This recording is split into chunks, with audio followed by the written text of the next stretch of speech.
se condutas são modificadas, eu me refiro aos companheiros, né, e as companheiras, como é que funciona isso?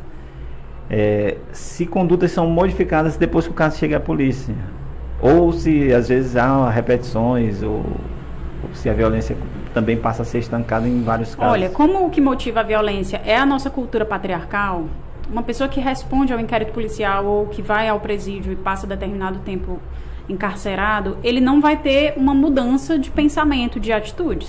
Então ele vai reproduzir aquele padrão violento e machista com outras companheiras, caso ele rompa o relacionamento. É isso que a gente tem observado. Entendi. E muitas mulheres também, que são alvos dessa violência, muitas vezes elas também não conseguem enxergar esse padrão violento, esse padrão machista, e elas acabam se envolvendo com outros companheiros também violentos e agressivos, e elas demoram a enxergar que vai culminar naquele ato mais grave.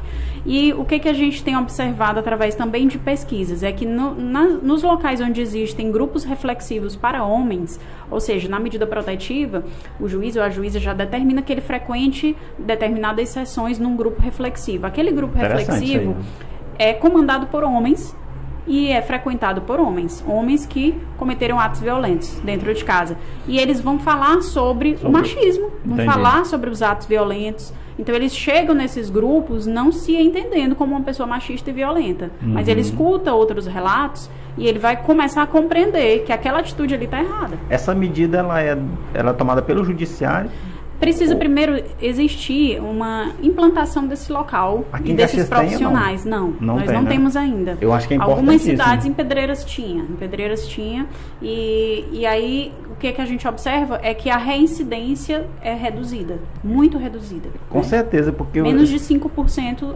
Porque assim, eu vejo assim que, inclusive eu vejo que o perfil da campanha que foi lançada, que foi desenvolvida esse ano pela Secretaria da Mulher, ele também abrangeu homens.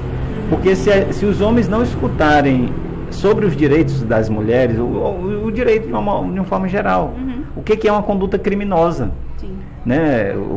O que dentro de um relacionamento acaba sendo uma conduta abusiva, são chamados relacionamentos abusivos, que a gente tanto escuta hoje falar, né?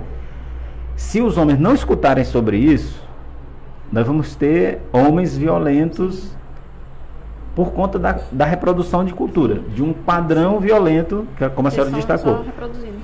Porque às vezes a mulher, e aí eu achei interessante a senhora ter colocado esse ponto aí de reflexão, porque às vezes a mulher não percebe que ela é, por conta da cultura, direcionada para alguém violento. Ela não consegue fazer o filtro. É porque assim, ela foi criada num ambiente em que era normal o pai xingar a mãe todo dia. Era normal o pai derrubar a comida, empurrar a mãe, né? Ela achava aquilo normal porque ela foi criada naquele ambiente. Aí ela sai de casa, convive com um companheiro que reproduz a postura do pai porque foi criado nessa sociedade.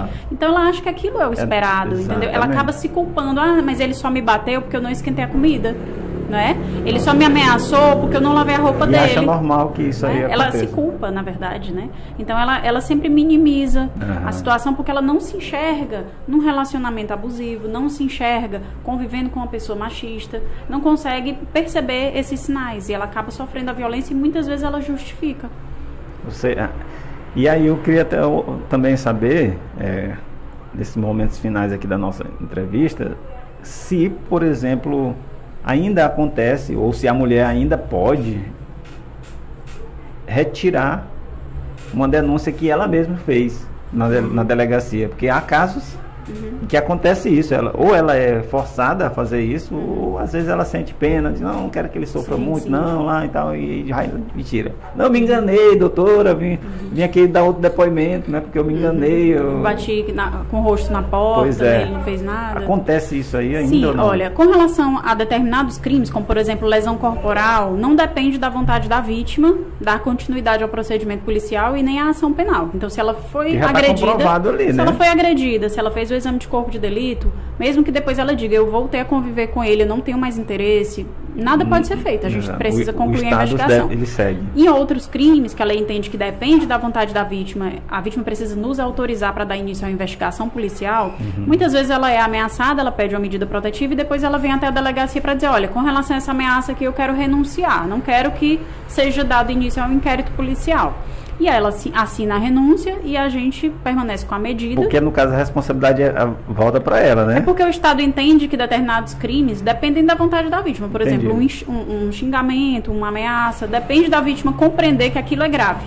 E se ela compreender que é grave e ela autoriza a polícia a dar início à investigação policial, a gente faz o inquérito e conclui. Mas nesses casos, nesses crimes específicos, se ela não autorizar, a gente não pode dar início ou dar Entendi. Continuidade. Então, e nesses casos, ela pode chegar até a delegacia e dizer assim, entre aspas, eu quero retirar a queixa, né? Que é oferecer a renúncia. Interessante, né? Como é complexo isso aí. É. Que coisa. Existe um né? procedimento para cada crime, não é?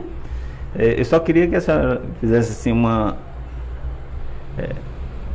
a senhora chega a atender, por exemplo, casos de todos os tipos de violência contra a mulher que existem hoje, ou tem aqueles... ou tem casos que vocês nunca responsabilizaram ninguém, por exemplo, uma patrimonial, por exemplo? Olha, todos os tipos de violência a gente recebe. É difícil para a mulher que se encontra naquela situação de violência entender que aquilo é uma violência.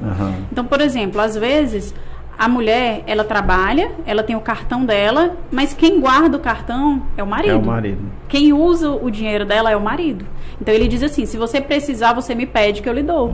E ela não entende que aquilo ali é uma violência patrimonial. Às vezes, durante uma discussão, o companheiro danifica o aparelho celular da companheira. E ela não entende que aquilo ali é um crime.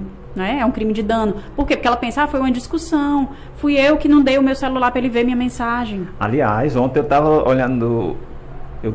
Eu passei assim por um vídeo onde uma pessoa, um advogado, estava explicando sobre isso.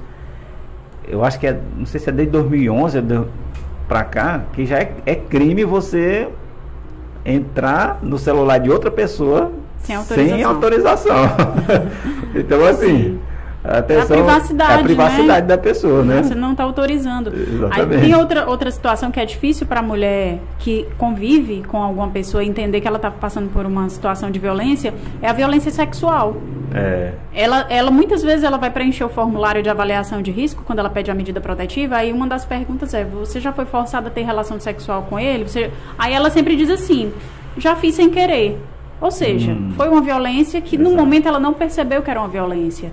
Então é difícil, porque às vezes o homem diz, olha, se você é minha esposa, você tem que ter relação na hora que eu quiser. A obrigação na hora que a pessoa na hora quisesse. Que o outro quer. Então é difícil para a mulher entender que ela passou por isso, mas é muito comum que ela responda no formulário que ela já teve relação sexual sem a vontade dela.